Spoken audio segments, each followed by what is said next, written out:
en première mi-temps sur nos vraies occasions, hein, des occasions par Yorick, je pense, quand il bute sur le gardien, et après la percée de Moussa, et après je pense que le lob aussi ça peut rentrer. Voilà, ça aurait permis de désorganiser un petit peu cette équipe d'Amiens qui restait très très compacte, qui nous a proposé beaucoup de jeux directs, de jeux longs pour nous étirer et jouer les deuxièmes ballons. Après, eux, ils ont bien le droit de faire ce qu'ils veulent. Voilà. Écoutez, on n'a pas été très inspiré non plus, je dirais, offensivement ce soir. On a manqué de pas mal de jeux combinés, de profondeur. Beaucoup après, comment? Beaucoup de déchets aussi, Philippe, du coup, sur ouais, le premier mi-temps. Pour faire un bon match de football, il faut plusieurs ingrédients. Il faut déjà une bonne équipe du GF38, ce qui a été moyen ce soir. Il faut un bon terrain, qui était catastrophique, et puis un arbitrage un peu moins pointilleux que ce qu'on a vu ce soir, parce que on a eu un changement d'arbitre, ça ne nous a pas été très profitable. M. Paradis a quand même réussi l'exploit d'avertir Moussa Djité, ne ferait pas de mal à une mouche, et d'expulser Achille Anani avant de siffler le coup de sifflet final. C'est quand même extraordinaire, quoi. On est très très frustré par rapport à ça.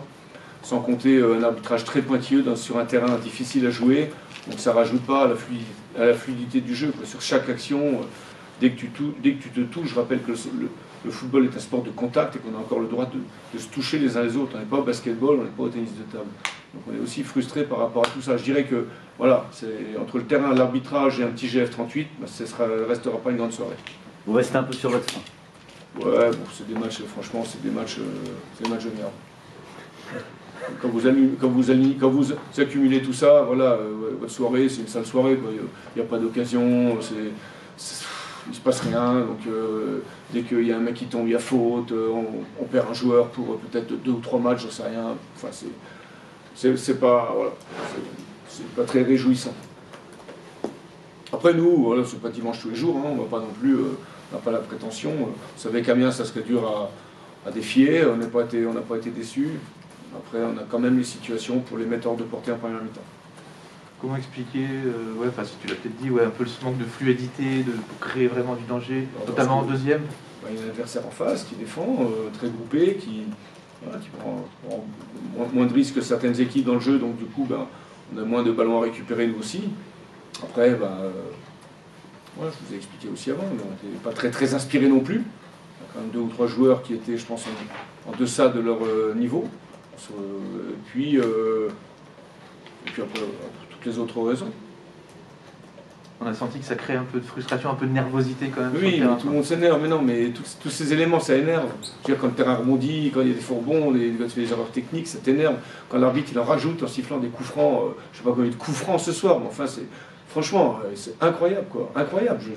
Il n'a certainement pas lu la cause de notre non-match, mais franchement, c'est irritant. Quand vous avez les 2 bancs de touche qui sont tout le temps en train de râler, c'est qu'il y a vraiment un problème, quoi. Je crois que les gens, il faut qu'ils se remettent en cause aussi. À un moment donné, c'est bien de nous faire tout le temps la morale, mais je veux dire, voilà. Moi, je perds un des attaquants aujourd'hui sur le mec, il n'a rien fait, quoi. Il y a limite faute sur lui. On n'expulse pas un mec pour ça, enfin, franchement, parce qu'il a voulu relever l'autre, et puis que, franchement. Bon, bref. Bon, faudra passer à autre chose la semaine prochaine avec une vraie semaine d'entraînement. Oui, bon, c'est pas un souci, on va se remettre au boulot, et on n'est pas non plus. On n'a pas perdu ce soir, on a pris un point. Donc ça veut dire qu'on garde aussi certains adversaires directs qui sont derrière nous à distance. Après qu'on ait perdu une place au classement, je crois, c'est pas un souci ça. Bien sûr, on sait qu'avant le match, on pouvait être 2e en gagnant, mais il y a des matchs encore lundi, donc voilà, c'est pas tellement ça, c'est que tu as envie de te faire plus plaisir que ça. On est aujourd'hui dans les 5 premiers depuis longtemps et on n'a aucune raison de faire des mauvais matchs, mais il n'y a pas d'ingrédients aujourd'hui suffisants à l'intérieur de notre équipe et dans l'environnement, je dirais, du match, sur le terrain, l'arbitrage, qui ont favorisé. Voilà, c'est tout. Kevin Tapoko plutôt que Manu Pérez, c'est une question de forme du moment? Non, c'est que Manu a joué mercredi et que voilà, il est un peu aussi. Il a les ischios qui le tiraillent un petit peu aussi, donc je fais des roulements normaux. D'ailleurs, Kevin Tapoko, pendant 1 heure, je trouve qu'il a fait du bon boulot, il était plutôt en vue, il a joué simple, c'était bien. Après, nos rentrées ont été plutôt bonnes aussi, un peu comme d'habitude. Malheureusement, on n'a pas trouvé l'ouverture. Il y a des jours comme ça, il faut savoir se contenter d'un point.